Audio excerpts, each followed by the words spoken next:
Hello students, welcome back to MT study. आज हम लोग क्लास 10th के इंपॉर्टेंट टॉपिक्स को देखने वाले हैं।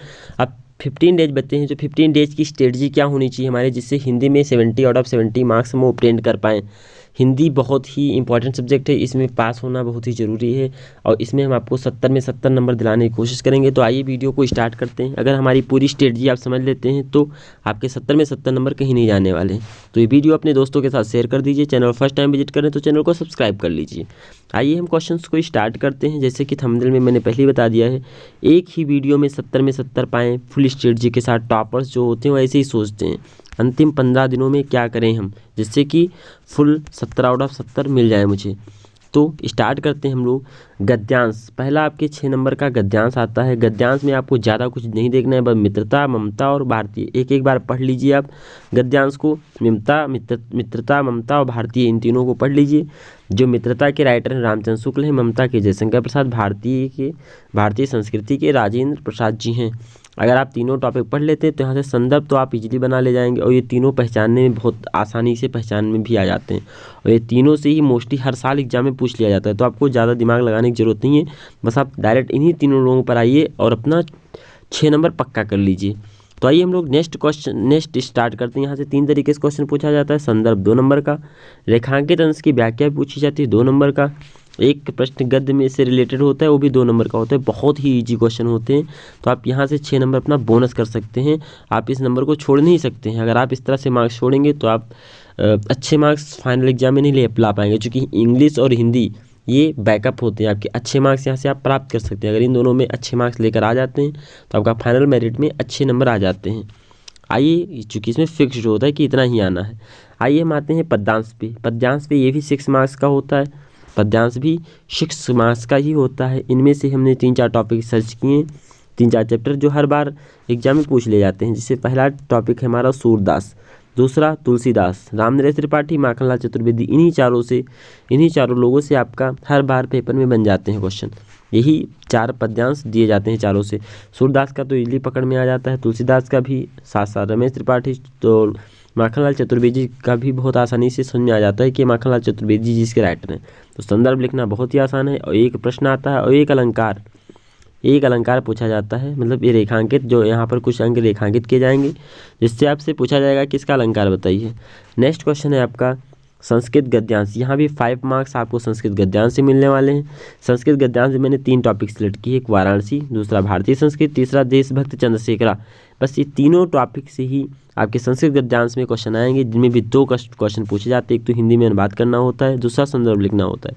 ये बहुत ही इंपॉर्टेंट टॉपिक है। वाराणसी तो बहुत ही ज़्यादा, इनमें से अगर वाराणसी आप अच्छे से कर ले जाते हैं तो भी आपके 5 मार्क्स आराम से आने वाले हैं। कोई डाउट ही नहीं होगा कि आपके मार्क्स यहाँ से कटें। तो ये वीडियो आप अपने दोस्तों के साथ फर्स्ट टाइम शेयर कर दीजिए। चैनल फर्स्ट टाइम विजिट करें तो सब्सक्राइब जरूर कर लीजिएगा, क्योंकि हम ऐसे ही सभी सब्जेक्ट को ऐसे ही एनालिसिस कराएंगे, जिससे कि आपको full out of full marks मिल जाएँ। सो हम लोग इम्पॉर्टेंट टॉपिक नेक्स्ट संस्कृत पद्यांश के बारे में बात करें। संस्कृत पद्यांश में श्लोक आते हैं। इनमें से कोई 2 श्लोक देखा, जिनमें से कोई एक आपको लिखना होता है। तो आप सर्वे भवन सुखना, ये 2 ही आते हैं। माता गुरुत्रे भूमि खात पितो चतुरस्ता, बस यही दोनों में से कोई ना कोई आपको मिल जाएगा वहाँ देखने का। बहुत ही जी 5 मार्क्स यहाँ से आप ऑब्टेन कर सकते हैं। इसका भी संदर्भ सहित व्याख्या लिखना होता है। नेक्स्ट क्वेश्चन है आपका खंड काव्य अपने अपने प्रदेश में अपने अपने डिस्ट्रिक्ट में जो चल रहा होता है वो आप अपने खंड काव्य लिखेंगे। खंड काव्य में 2 ही तरीके के क्वेश्चन आते हैं, एक तो नायक का चरित्र चित्रण, दूसरा कथा व संक्षेप। अगर ये दोनों कर लेते हैं तो आपके 3 मार्क्स कहीं नहीं जाने वाले हैं। सो हमारा नेक्स्ट क्वेश्चन स्टार्ट होता है कवयित्री। नेक्स्ट क्वेश्चन है आपका लेखक का जीवन परिचय। लेखक का जीवन परिचय 5 मार्क का होता है। 3 नंबर उनके जीवन परिचय का और 2 नंबर उनकी कोई एक रचना लिख देनी होती है, तो 2 नंबर उसका भी आपको मिल जाएगा। कुल मिलाकर के 5 नंबर मिलेंगे। इसमें मैंने 3 आप सेलेक्ट किए, एक तो आचार्य रामचंद्र शुक्ल, दूसरा डॉक्टर भगवत शरण उपाध्याय, तीसरा जयशंकर प्रसाद।